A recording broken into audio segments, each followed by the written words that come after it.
안녕하세요. 까치살모입니다. 저번에 제가 우리나라 항공모함의 조기 경보기는 마린원이 될 거라고 이야기했으나 역시 예상을 한 대로 반대 의견이 참 많았습니다. 물론 저도 썩 달가운 건 아닙니다. 마린원 조기 경보기의 한계점도 너무 명확하기에 썩 달갑지는 않아요. 그러나 분명한 건 우리가 현재 큰 비용을 들이지 않고 직접 만들 수 있는 항공모함 조기 경보기는 마린원 조기 경보기뿐이고, 그래서 어쩔 수 없는 건 분명한 사실입니다. 그런데 저번에 많은 댓글을 통해서 많은 분이 여전히 국산 조기 경보기를 만들어야 하는 이유를 이해 못하는 듯하였습니다. 그리고 제가 보기에도 너무 설명이 부족했던 것 같았기에 추가 영상을 만들게 되었습니다. 우선 E2D를 우리가 도입하지 못하는 이유가 E2D로는 우리나라 네트워크와 연결해서 합동교전이 불가능하다고 제가 설명했으나 이걸 이해들을 못하시는 것 같아서 오늘은 주로 합동교전의 원리와 그리고 초수평 요격과 조기 경보 헬기가 어떤 이득을 가져다 줄 것인가를 주로 설명해 보겠습니다. 우선 합동교전이라는 건 여러분도 익히 들어보셨을 겁니다. 가장 흔하게 들어본 게 E2D 조기 경보기의 레이더 정보를 바탕으로 이지스함이 SM-6를 발사해서 이지스함이 탐지 못하는 먼 거리의 목표도 요격한다는 건 많이들 들어보셨을 겁니다. 그런데 이것에 대한 정확한 원리를 다들 잘 모르시는 것 같았습니다. 정확한 원리는 이러합니다. E2D가 정목표를 포착하게 됩니다. 그리고 이 정보를 이지스함에 보내고 이지스함은 이걸 이용해서 미사일을 발사하게 됩니다. 그런데 여기서 중요한 건 시간차와 데이터 전송 속도입니다. 이게 무슨 말이냐면 기존에도 데이터 링크를 이용해서 레이더에 정보를 주고받는 건 많이 이루어졌습니다. 문제는 기존 방식은 데이터를 전송하는 네트워크 간의 시간차가 존재하고, 그리고 데이터를 전송하는데 전송 속도가 느려서 데이터 전송에 따른 시간적 딜레이까지 생기게 됩니다. 그래서 기존 방식으로는 타 탐지 수단의 레이더 정보로 미사일을 유도할 수가 없었습니다.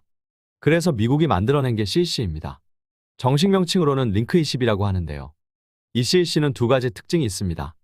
우선 가지고 있는 시계가 엄청나게 정확하다는 점이고, 또 하나는 짧은 시간에 대용량의 데이터를 전송할 수 있다는 것입니다. 그래서 CEC를 가지고 있는 함선이나 항공기들은 각각 자신들이 가지고 있는 CEC 간의 시간차가 거의 없습니다. 그러니 데이터를 받는 측에서도 데이터를 보내는 측에서 보내는 정보의 정확한 시간을 알 수 있겠죠. 그러나 만일 데이터를 보내는 시간이 길게 되면 그 데이터를 바탕으로 무장을 발사하게 되면 또 시간차가 발생하겠죠. 그래서 데이터를 아주 빠른 시간에 전송할 수 있어야 합니다. 한마디로 말해서 짧은 시간에 대용량의 데이터를 전송할 수 있어야 한다는 겁니다. 이게 합동교전입니다. 각각의 네트워크 간의 시간차 없이 대용량 데이터를 전송을 할 수 있어야지만 합동교전이 가능한 겁니다. 솔직히 원리를 들어보시면 알겠지만 E2D와 SM-6 미사일 간에도 이지스함이라는 중간 연결점이 있어야 합니다. 그래서 서로 다른 데이터 링크라고 해도 중간 연결점인 이지스함에서 서로 다른 데이터 링크 간의 데이터를 변환해서 전달하는 게 가능합니다. 그래서 우리 링크-K를 미국의 CEC와 연동해서 합동교전하는 것도 충분히 가능합니다. 실제로 미국은 NIFC-CA라고 링크16과 링크22, 그러니까 CEC죠. 를 연결하는 합동교전을 개발하고 있기도 합니다. 그뿐 아니라 미국은 자신들이 사용하는 총 4가지인가의 별도의 데이터 링크를 서로 연동해서 합동교전을 구현하려 하고 있습니다. 그러니 충분히 링크-K를 CEC와 연동해서 합동교전을 하는 것도 원리상은 충분히 가능합니다. 그런데 문제는 그리하려면 우리가 CEC의 정확한 시간 데이터와 소프트웨어를 전부 알고 있어야 합니다. 그래야지만 CEC와 연동이 가능하니까요. 그런데 이게 가능할까요? 미국은 지금 우리나라에 전투기에 달려있는 링크16에 대한 접근 권한도 주지 않고 있으며, 심지어 링크16 모뎀 박스를 개봉하는 것도 금지하고 있고, 우리 정비사들은 아주 간단한 경정비만을 할 뿐입니다. 그리고 솔직히 이건 너무 당연한 겁니다. 이걸 넘긴다는 건 어찌 보면 자국 군대의 통제권을 타국에게 넘기는 것과 같은 이야기니까요. 실제로 프랑스였나? 어떤 나라가 미국의 링크16의 하드웨어만을 사서 이런 소프트웨어는 직접 개발해서 사용하고 있는 나라가 있는데요. 당연하지만 이런 문제 때문에 똑같은 하드웨어를 사용함에도 두 데이터 링크는 연동이 안 된다고 합니다.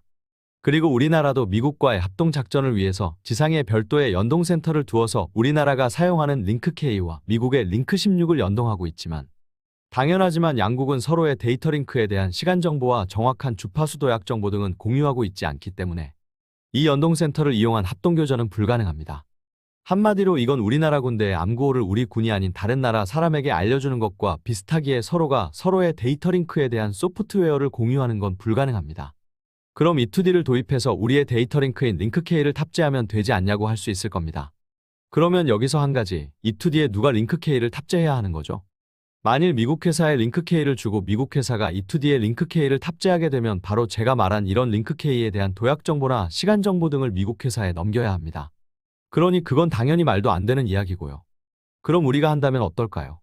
그럼 반대로 미국 회사가 우리에게 E2D에 대한 정보를 넘겨야 합니다.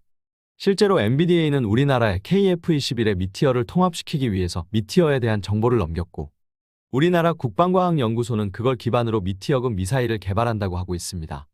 결론은 E2D의 핵심인 APY-9 레이더의 정보를 우리에게 넘겨야 하고, 그리해준다면야 우리야 고맙죠.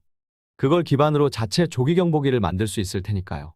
그러니 당연하지만 미국 업체도 우리에게 링크K를 탑재하기 위한 E2D에 대한 정보를 넘길 수가 없습니다. 그래서 E2D에 링크K를 탑재하는 것도 불가능합니다. 그래서 항공모함 탑재 조기경보기는 무조건 국산이어야 하는 겁니다. 그리고 그 국산이 마리노 헬기일 수밖에 없는 이유는 제가 익히 설명한 대로 주로 가격 때문이고요. 그럼 그렇게까지 해서 우리 해군이 얻으려는 합동교전에 의한 초수평 요격 능력이란 무엇일까요? 아마 이 영상을 보시는 분들 중에서도 많은 분이 여전히 항공모함의 도입을 반대할 겁니다. 그리고 항공모함 도입을 반대하는 대부분의 분들이 항모 도입을 반대하는 이유로 드는 게 바로 항공모함의 취약성입니다. 한마디로 넓은 바다가 아닌 좁은 내에서 중국이나 일본의 집중 공격을 우리 항공모함이 과연 방어하고 생존할 수 있냐는 것입니다. 그리고 실제로 해군은 이 항공모함의 취약성에 대해서 지금까지 한 번도 해결책을 제시하지 못한 것도 사실입니다. 그러나 이 문제를 가장 깊게 고민하는 것도 바로 해군입니다. 그래서 해군은 고민 끝에 완벽하지 않지만 그나마 내놓은 게 바로 이 초수평요격 능력입니다.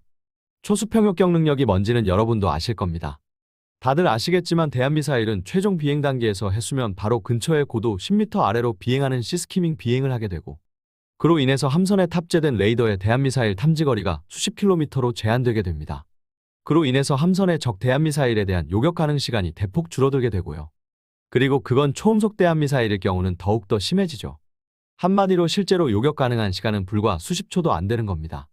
물론 그래서 과거부터 항모함대는 조기경보기를 통해서 적 대한미사일을 탐지하고 함대에 경보를 해주었지만, 문제는 과거에는 말 그대로 접근하는 적 대한미사일에 대한 방위각 등의 정보만을 전달해 줄 수 있었다는 겁니다. 여전히 요격은 함선이 자함이 가지고 있는 레이더로만 할 수 있었습니다.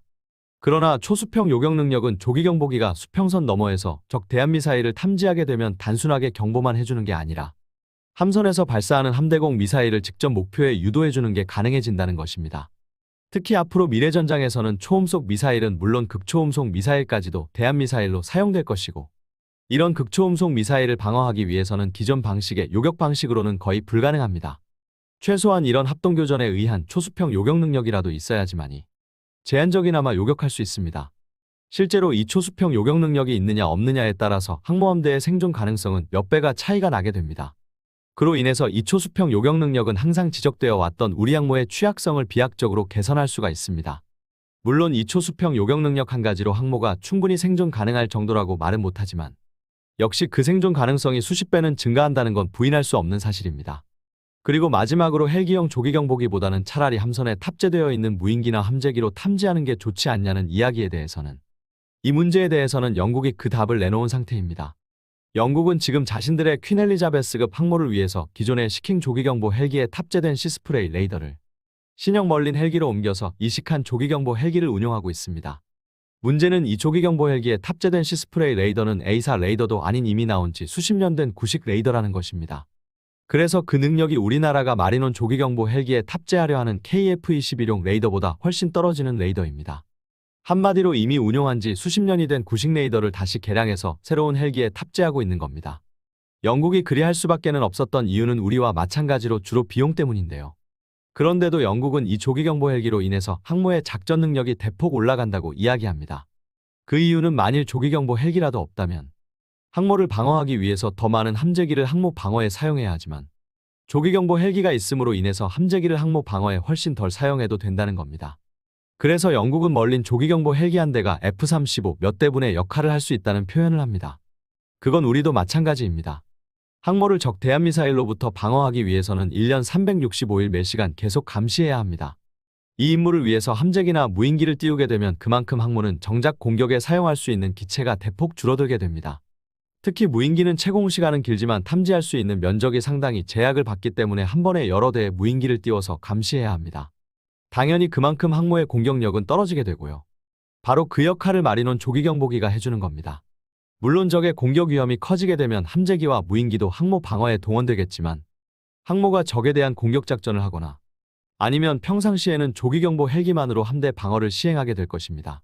그로 인해서 항모의 함재기와 무인기의 임무 부담을 대폭 감소시킬 수 있고요. 그래서 고작 헬기형 조기경보기라도 있고 없고는 함대의 공격력에 막대한 영향을 미치게 되는 것입니다. 이게 영국이 말한 수십 년 된 구식 레이더를 탑재한 조기경보 헬기라도 있어야 하는 이유입니다. 지금까지 해군은 항모 반대론자들이 말하는 항모의 취약성에 대한 답을 한 번도 내놓은 적이 없습니다. 그러나 항모가 취약하다는 건 그 누구보다도 해군은 잘 알고 있고, 그래서 항모의 취약성을 줄이기 위해서 상당한 고민을 하고 있습니다. 바로 이 조기경보 헬기와 링크K 그리고 함대공 유도탄투를 이용한 초수평 요격 능력은 해군이 내놓은 항공모함의 취약성을 극복할 중요한 요소 중의 하나입니다. 물론 이걸로 항모가 취약성이 완전히 해소되었다고는 말하지 못하지만 취약성이 대폭 개선된다는 건 분명한 사실이고, 그렇기에 비록 조기경보 헬기라도 국산 조기경보기가 있어야 하는 것입니다. 이상 영상 봐주셔서 감사합니다.